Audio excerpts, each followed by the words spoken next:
Hey guys, Major here. Well, Star Wars Battlefront is just around the corner with only a few months left to the final release, and DICE are releasing quite a lot of details about the game in order to try and keep the audience in a positive mindset. Recently, we've had two new announcements of two of the brand new game modes that are going to be available to play in Star Wars Battlefront, and in this video, we're going to take a quick look at both of them.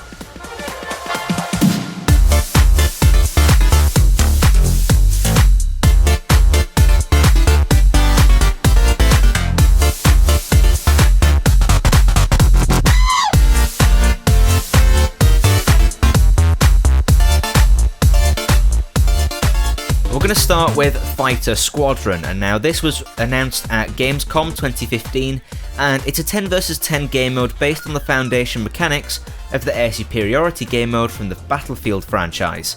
The game mode will have 40 ships in the air at one time, with 20 of them being AI controlled bots. This draws similarities from Titanfall, so if you're skeptical, it works really bloody well in Titanfall and only adds to the experience rather than detracting from it. Whether that successfully translates into Battlefront remains to be seen. The confirmed aircraft are so far TIE Fighters, X-Wings and A-Wings, but there might be more announcements to come. We know of two hero ships so far, the Millennium Falcon, which is a classic, and the Slave One ship that was piloted by Boba Fett in the movies. From the gameplay of the Millennium Falcon, it seems to have call-outs from the actual pilot, so Han Solo in this case, which makes it feel really authentic as a Star Wars title. Never tell me the odds. Hopefully this mechanic carries over to the other hero ships like the Slave One and maybe any of the others that might be announced in the future.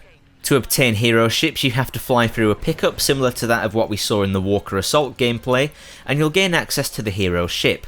They have slightly buffed statistics and will increase speed and firepower, so hopefully DICE can balance this right.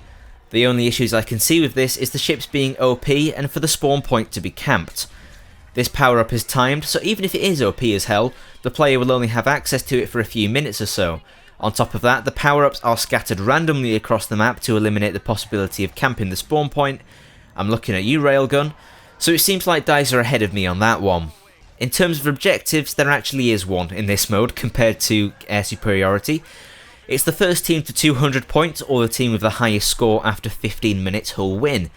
I'm unsure about the specific point system, but I think it's 1 point per AI ship destroyed, 2 points per human ship destroyed, and 20 points per transport ship destroyed.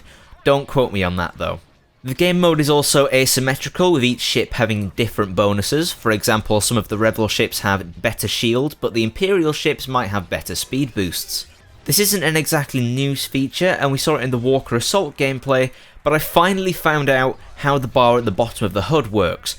It's actually a slider that you can manipulate, so you can drive the ship's power to either the speed or the shield engine, depending on what situation you're in. I love this idea, because I think it adds another layer of gameplay and another thing that players will have to master in order to become a good pilot. Flying veterans of Battlefield will have something else to worry about, for example. Evasive maneuvers are available to complete by using the F1 through to 3 keys on the PC and the D-pad on the console. I'm unsure if the flight mechanics will allow you to do these sorts of maneuvers yourself, but I guess you could give it a try in-game if you're up for a challenge. That's all for Fighter Squadron. Let's now move on to the Supremacy game mode, which is much more recently announced. Just so you know, there's no actual released gameplay at the time of recording this, so you'll just have to make do with the stuff that we've seen before of Walker Assault and the other trailers. This is the game mode that really catches my eye for a number of reasons.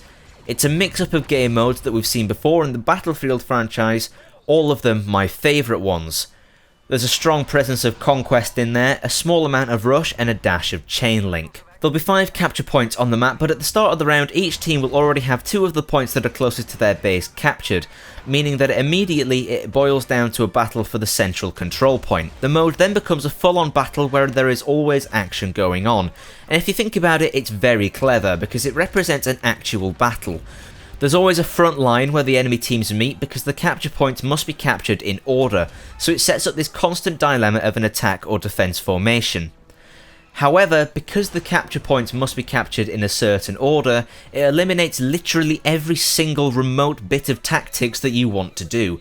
There's no flanking around to capture the one behind the enemy like you can do in Chainlink or Conquest. There's also the potential for each capture point to just become a choke point or a place just to camp and farm kills. That does depend on how well DICE can design the maps. My biggest gripe with this game mode is by far and away the potential for spawn camping. If one team decimates and pushes back the enemy lines all the way to the last checkpoint and gets into a spawn camp position, with the inability to utilise flanking manoeuvres, it could get really infuriating. The only way I see around this issue myself is for the round to end if one team captures all 5 points. I just hope that DICE are on the same wavelength as me on this one. The game mode will be timed, and more time will be added on after each point is captured, with a minimum time of 10 minutes. The team with the most points at the end of the round wins. And that's all we know so far. Don't forget to leave a like and subscribe for more Battlefront news, and let me know down in the comments what your thoughts and opinions are. I've been MajorMeteor, and I'll catch you in the next one.